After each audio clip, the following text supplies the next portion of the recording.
ይመስገን ሞላና ነጻነት ሙሉጌታ የሶስት ልጆች ወላጅ ቤተሰብ ናቸው። የልጆች አስተዳደግ የቤተሰብ እገዛ ካለው ልጆች ጥሩ ዜጋ እንዲሆኑና በስነ ምግባር ታንጸው እንዲያድጉ መሰረት ይጥላል ይላሉ። በተለይ ልጆች የቤተሰቦቻቸው ነጸብራቅ ውጤት መሆናቸውን ተከትሎ የባልና ሚስት ጥሩ የትዳር ግንኙነት በልጆች ማንነት ላይ ተጽዕኖ አለውም ብለዋል። የኛ ጋብቻ ህይወት ከነሱ ህይወት ጋር በቀጥታ ይገናኛል። ምክንያቱም ልጅ ማሳደግ ማዘዝ ምናምን ብቻ አይደለም፣ ሞዴሊንግ ነው። በህይወት ነው፣ በአኗኗርህ ነው የምትቀርጸው።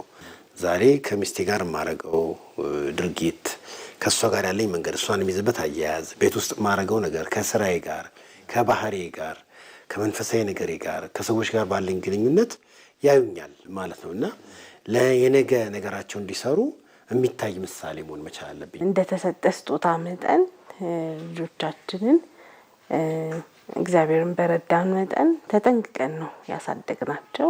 የነገ ትውልድ ስለሆኑ እነሱም ነገ ልጆች ስለሚኖሯቸው እንዴት አድርገው መኖር እንዳለባቸው በአብሮነት ህይወታችን እናሳያቸዋለን። ልጆቻችንን በቤተሰብ ውሳኔ ውስጥ ማሳተፍ መቻላችን እንዲሁም ኢትዮጵያዊ ሴቶችን በተላበሰ መልኩ እንዲያድጉ ለማድረግ የሄድንበት ርቀት ልጆቻችን ለጥሩ ደረጃ እንዲደርሱ ወሳኝ ሆኗል።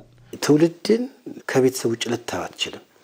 አንድ ቤተሰብ ደግሞ ወደድንም ጠላንም ከመጣንበት ቤተሰብ ጋር ይገናኛል። ስለዚህ እነዚህ ነገሮች ተሻጋሪዎች ናቸው። ሰፈሮቻችን ጋር ሁሉም በእምነት በምን ላይ እንችላለን ህብረት አለን።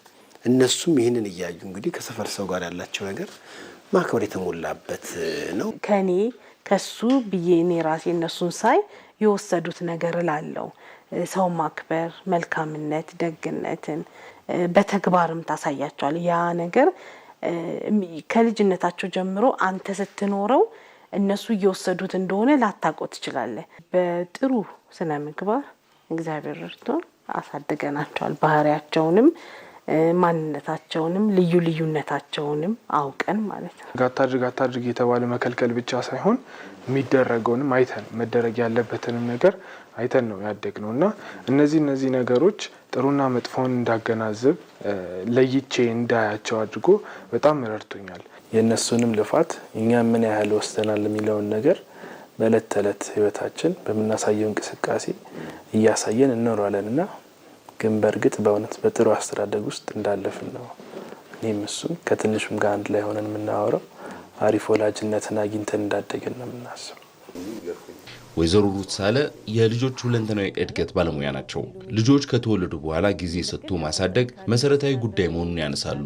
ልጆች በሁለንተናቸው ማደግ እንዲችሉ በጣም ዋናና የሚያስፈልጋቸው ነገር ቢኖር የቤተሰብ ድጋፍ ነው ወይም የቤተሰብ አስተዳደግ ነው። የቤተሰብ አስተዳደግ ደግሞ መመስረት ያለበት ምን ላይ ነው ስንል ፍቅር፣ የእርስ በርስ ጤናማ ግንኙነት፣ የዋስትና ስሜት በጣም ያስፈልጋል። እነዚህ አይነቶቹ ነገሮች ለምሳሌ ለስሜታዊ ማህበራዊ እድገታቸው እጅግ በጣም ዋና መሰረት ናቸው። ስለዚህ ለዚህ ደግሞ ቤተሰብ የመጀመሪያው ነገር ፍቅር መስጠት አለበት። ፍቅር መስጠት እንዲችል ደግሞ ጊዜ ያስፈልጋል። ለልጆች ቀና አስተዳደግ ቤተሰብ ላይ መስራት ያስፈልጋል። ቤተሰብ ደግሞ ልጆቹን በአግባቡ ለማሳደግ መጣር ይጠበቅበታልም ብለዋል። ወላጆችን ማክበር፣ ታላቅን ማክበር የመሳሰሉ መልካም እሴቶች አሉን። ጥሩ ስነ ምግባር ያላቸው ወላጆች፣ እናት፣ አባት ልጆቻቸው ያንኑ ነው የሚሆኑት።